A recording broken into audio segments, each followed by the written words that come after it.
રાજ્યની તમામ જીપીએસસી દ્વારા આજે 21 જિલ્લાના 405 કેન્દ્રો પર વર્ગ 1 અને વર્ગ 2 ની જગ્યા માટે પરીક્ષા યોજાશે। 21 જિલ્લાઓમાંથી 97,000 ઉમેદવારો પરીક્ષા આપવા આવશે, જેને લઈને પરીક્ષા કેન્દ્રો પર પરીક્ષાર્થીઓના આવવાની શરૂઆત થઈ ગઈ છે। પરીક્ષાને લઈ પોલીસ બંદોબસ્ત પણ ગોઠવવામાં આવ્યો છે। રાજ્યમાં છેલ્લા 2 દિવસથી પવનની ગતિ તેજ થતા ગરમીમાં આંશિક રાહત મળી છે। જો કે આજે પણ અમદાવાદ, રાજકોટ સહિતના 6 શહેરોમાં તાપમાનનો પારો 40ની પાર રહેવાની સંભાવના છે।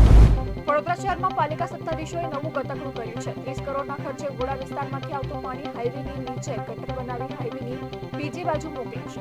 શહેર તરફના નીચા ભાગથી હાઈવેની બીજી તરફ ઊંચા ભાગમાં પાણી મોકલવાના નિર્ણય સામે સવાલો ઉઠ્યા છે। કેન્દ્ર સરકાર નોકરી માટે વિદેશ જવાના નિયમો વધુ કડક બનાવી રહી છે।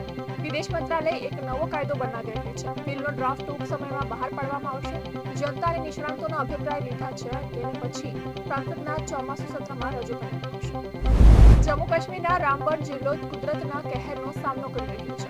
સતત મુશળધાર વરસાદના કારણે જનજીવન ખોરવાઈ ગયું છે। જિલ્લાના અનેક હિસ્સામાં પૂરની સ્થિતિ સર્જાઈ છે। આગ ફાટતા અનેક ઘર ધરાશાયી થયા છે, જેમાં 3 લોકોના મોત નીપજ્યા છે।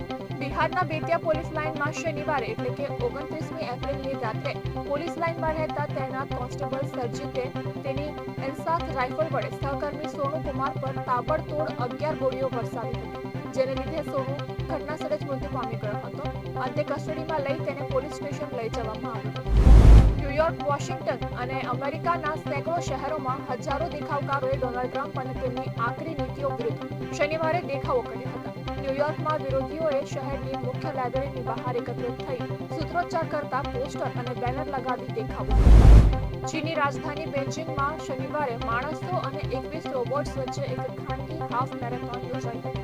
આવું પહેલીવાર બન્યું હતું જ્યારે આ મશીનો 21 કિલોમીટરના અંતર સુધી માણસો સાથે દોડ્યા। કાર્તિક આર્યનની ફિલ્મ ચંદુ ચેમ્પિયન વર્ષ 2024માં રિલીઝ થઈ હતી, પરંતુ કાર્તિક આર્યન પહેલા દિવંગત એક્ટર સુશાંત સિંહ રાજપૂત આ ફિલ્મ કરવા જઈ રહ્યા હતા। હવે આ વાતનો ખુલાસો ખુદ ફિલ્મમાં કામ કરી ચૂકેલા એક્ટર ભુવન અરોરાએ કર્યો છે। આઈપીએલ 2025ની 37મી મેચમાં પંજાબ કિંગ્સ અને રોયલ ચેલેન્જર્સ બેંગલુરુ વચ્ચે બોલાનપુર ખાતે મુકાબલો થશે। આઈપીએલ 2025માં પંજાબ કિંગ્સે 7માંથી 5 મેચ જીતી છે, જ્યારે આરસીબીએ આ સિઝનમાં એટલી જ મેચોમાંથી 4 જીતી છે। તો આ હતા કનેક્ટ ગુજરાતના આજના સીજે એક્સપ્રેસ નવા સમાચારો અને વધુ અપડેટ માટે જોડાયેલા રહો કનેક્ટ ગુજરાત સાથે। ત્યાં સુધી મને રજા આપશો। નમસ્કાર।